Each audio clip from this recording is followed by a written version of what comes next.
बाल लीला।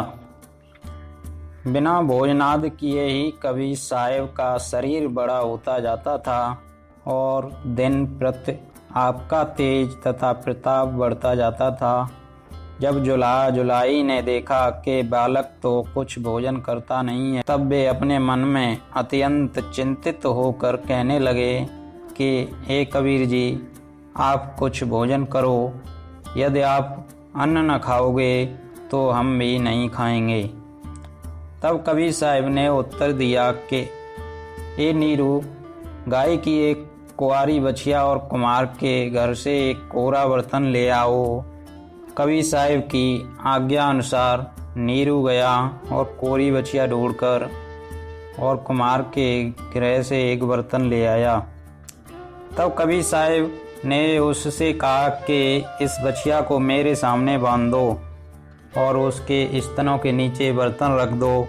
फिर कबीर साहब ने उस बछिया की ओर देखा तो उसके स्तनों से दूध निकलने लगा, जिससे बर्तन भर गया। वही दूध लेकर नीरू ने कबीर साहब के मुंह के सामने रख दिया। फिर तो नीरू नित्य उसी प्रकार प्रति दिवस किया करता था।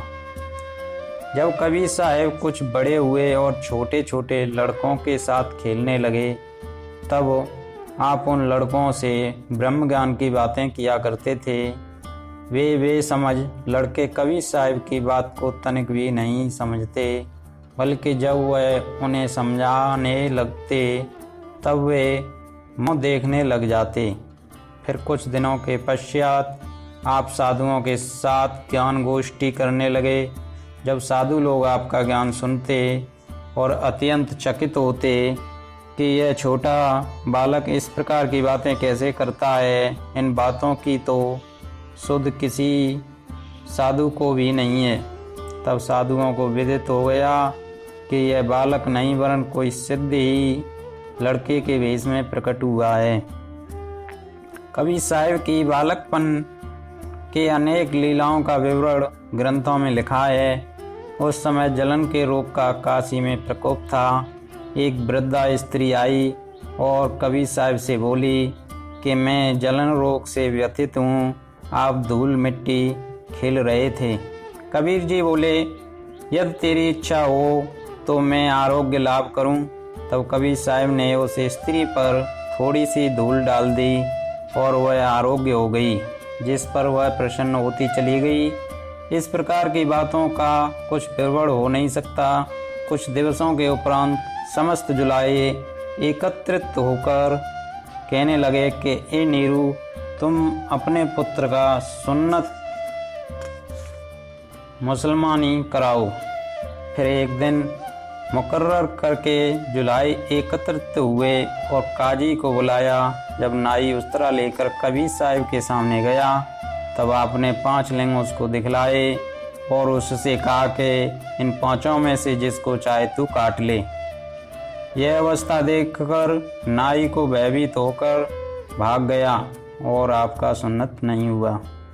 एक दिन आप छोटे छोटे बच्चों के साथ खेल रहे थे। उस समय काजी ने गोवध का प्रबंध किया और गऊ के जबह करने का समय आया।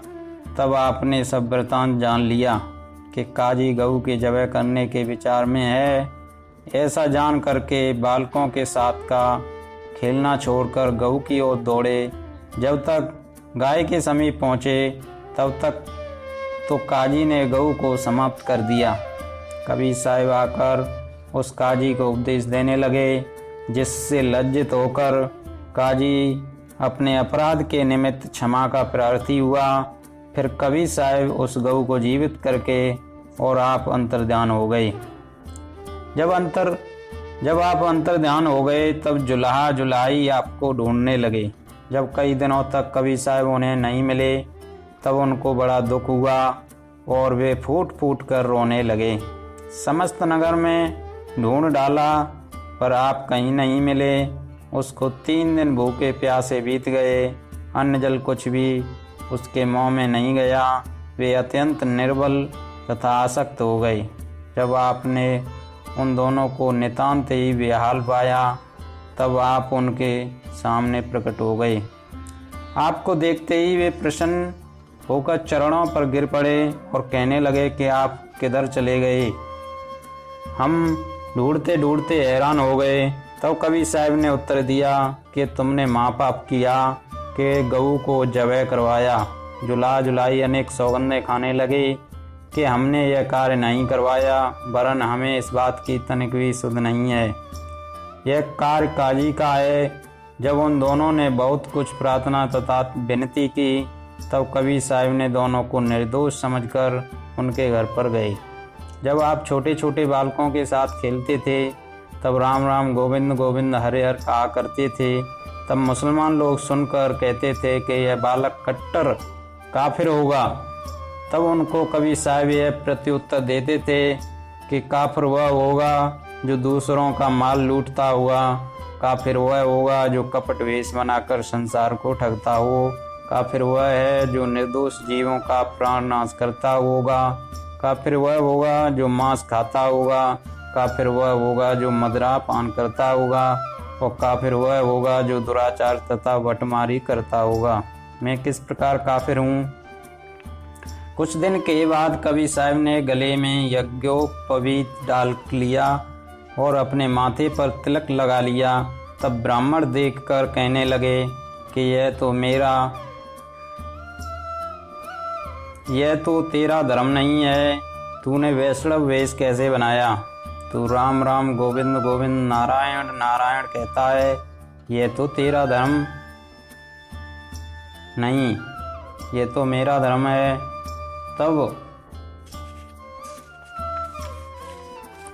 कवि साहब ब्राह्मणों को उत्तर देते कि हम तो ताना तानते हैं, जनेऊ तुम्हारा किस प्रकार हुआ, और गोविंद और राम तो हमारे हृदय में बसते हैं, तुम्हारे कैसे हुए। तुम तो गीता पढ़ते हो और सांसारिक धन के निमित्त सदैव धनाढ्यों के द्वार द्वार पर दौड़ते और भटकते रहते हो। हम तो गोविंद के अतिरिक्त और किसी अन्य को नहीं जानते। इतना सुनकर ब्राह्मण निरुत्तर हो जाते। फिर तो हिंदू और मुसलमान दोनों आपके साथ वाद विवाद किया परास्त होने लगे। जब साधुओं ने देखा कि यह लड़का तो बड़ा ज्ञानी है, तब वे लोग पूछते कि कबीर जी आपका गुरु कौन है। उस समय तो आपका कोई गुरु नहीं था। इस प्रश्न पर आप निरुत्तर स्तब्ध हो जाते। तब साधु लोग आपको ताना मारते कि बिना गुरु के तुम्हारा ज्ञान किसी काम नहीं आवेगा, और ना बिना गुरु के किसी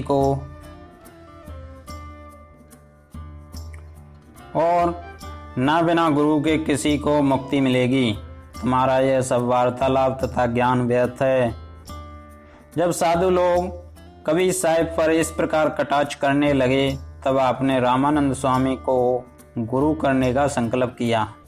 जिस समय आपने स्वामी रामानंद को गुरु करने का संकल्प किया, उस समय आपको प्रकट हुए पूरे 5 वर्ष हो चुके थे और आपकी प्रसिद्धि भारत के बहुत भागों में हो चुकी थी। आप रामानंद स्वामी के पास गए और विनय किया कि स्वामी जी मुझको दीक्षा देकर अपना शिष्य कीजिए, मुझ पर कृपा कीजिए। यह बात सुनकर स्वामी जी ने उत्तर दिया कि मैं शूद्र को दीक्षा नहीं देता।